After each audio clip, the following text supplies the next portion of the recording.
നമസ്കാരം.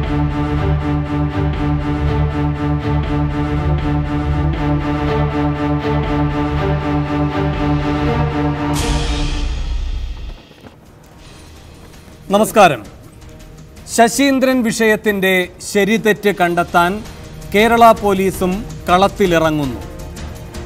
പരാതിയില്ലെന്ന പരിമിതി മാറിയതോടെ പിന്നിലാരെന്ന് പോലീസിന് പരത. പ്രത്യേക അന്വേഷണ സംഘത്തെ പ്രഖ്യാപിക്കും എന്നാണ് പോലീസ് വൃത്തങ്ങൾ പറയുന്നത്. ജുഡീഷ്യൽ കമ്മീഷന് കാരണം കണ്ടെത്താൻ 3 മാസമാണ് മന്ത്രിസഭ നൽകിയത്. അന്നുയർന്ന സംശയം അനന്തമായി നീണ്ടുപോകുമോ അന്വേഷണം എന്നാണ്. നിർണായക തെളിവുകൾ നശിപ്പിക്കപ്പെടുമോ എന്ന ചിന്തയും മന്ത്രിസഭയിൽ ഉയർന്നു. പോലീസ് അന്വേഷണം പ്രഖ്യാപിച്ച സ്ഥിതിക്ക് അക്കാര്യത്തിൽ ആശങ്ക വേണ്ട. പോലീസിനെ കൊണ്ട് പൊറുതിമുട്ടിയിരിക്കുകയാണല്ലോ പല കേസുകളിലായി പിണറായി സർക്കാർ.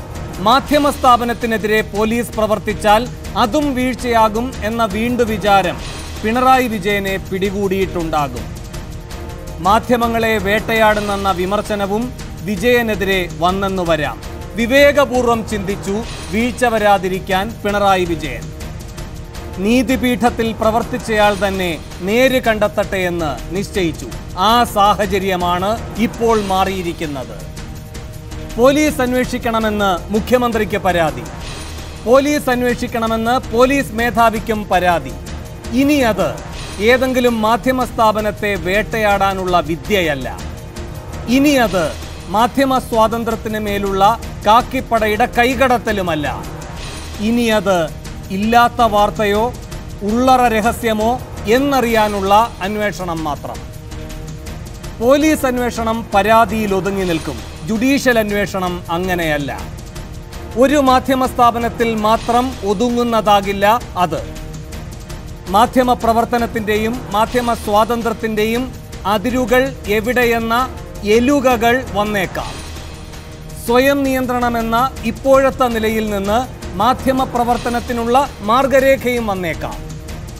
മാധ്യമങ്ങളുടെ തന്നെ മനസമ്മതത്തോടെ മാധ്യമ പ്രവർത്തനം പരിശോധിക്കപ്പെടുകയാണ് പിണറായി സർക്കാരിൻ്റെ കാലത്ത് എന്ന് ചുരുക്കം. ചെറിയ കാര്യമല്ല അത്. നിയമപാലകരും നീതിപീഠവും വാർത്തയുടെ വിശ്വാസ്യത അളക്കാൻ തുടങ്ങുമ്പോൾ 6 ചോദ്യങ്ങളാണ് സൂപ്പർ പ്രൈം ടൈം ചോദിക്കുന്നത്. 1. പോലീസ് വിചാരിച്ചാൽ പരാതിക്കാരിയെ കണ്ടെത്താൻ 24 മണിക്കൂർ ധാരാളമല്ലേ? 2.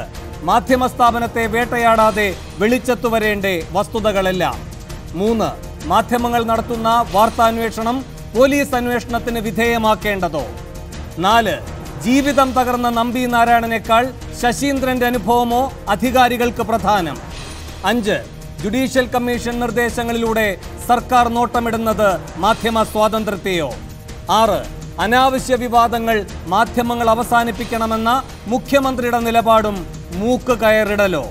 ഈ ചോദ്യങ്ങൾക്കുള്ള ഉത്തരം തേടുകയാണ് സൂപ്പർ പ്രൈം ടൈം. ആദ്യം ഈ വ്യാഴാഴ്ചയിലെ പ്രധാന വാർത്തകൾ. CPM-നെതിരായ അമർഷം പരസ്യമാക്കി കാനം രാജേന്ദ്രൻ. CPM എടുത്ത തീരുമാനം അംഗീകരിക്കാൻ വേറെ ആളെ നോക്കണം. ഇടതു തീരുമാനമെന്ന പേരിൽ ഏകപക്ഷീയ തീരുമാനം വേണ്ടെന്ന് CPM-ന് കാനത്തിന്റെ താക്കീത്. പ്രകടന പത്രികയിലില്ലാത്ത തീരുമാനങ്ങൾ എടുത്താൽ CPM നിലപാട് വ്യക്തമാക്കണമെന്നും കാനം രാജേന്ദ്രൻ. മൂന്നാറിൽ വീണ്ടും കയ്യേറ്റമൊഴിപ്പിക്കൽ. ചിത്തിരപുരത്ത് റിസോർട്ട് ഉടമ ഭൂമി കയ്യേറി നിർമ്മിച്ച കെട്ടിടം പൊളിച്ചു നീക്കി. മൂന്നാറിൽ VS എത്തും മുൻപ് പരിഹാസവർഷവുമായി മന്ത്രി MM മണി. ടാറ്റയുടെ കൈയേറ്റത്തെ പറ്റി പുള്ളിക്ക് പറയാനില്ല. പിന്നെ MM മണിയുടെ കൈയേറ്റത്തെ പറ്റി MM മണിയുടെ കൈയേറ്റമുണ്ട്, പുള്ളി വന്ന് എടുത്തോട്ടെ. രാജേന്ദ്രൻ്റെ കൈയേറ്റത്തെ പറ്റിയാണ്. രാജേന്ദ്രൻ ഇവിടെ ജനിച്ചു വളർന്ന ആളാ.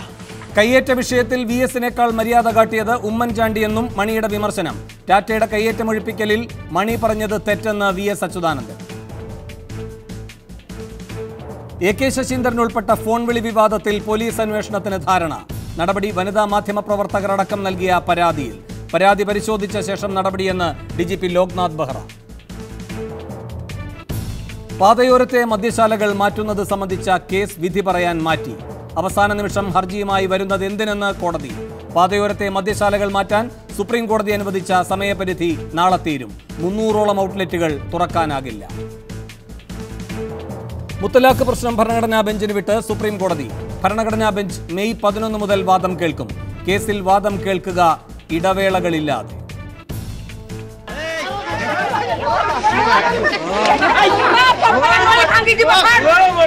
ഒഡീഷയിൽ പ്രൈമറി സ്കൂൾ വിദ്യാർത്ഥിനികളെ പീഡിപ്പിച്ച അധ്യാപകനെ അമ്മമാർ കൈകാര്യം ചെയ്തു.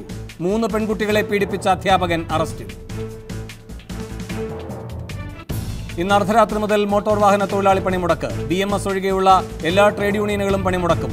സർവീസ് നടത്തുമെന്ന് KSRTC. പോലീസ് പിടിക്കണോ പരാതിക്കാരിയെ എന്നാണ് സൂപ്പർ പ്രൈം ടൈം ചർച്ച ചെയ്യുന്നത്.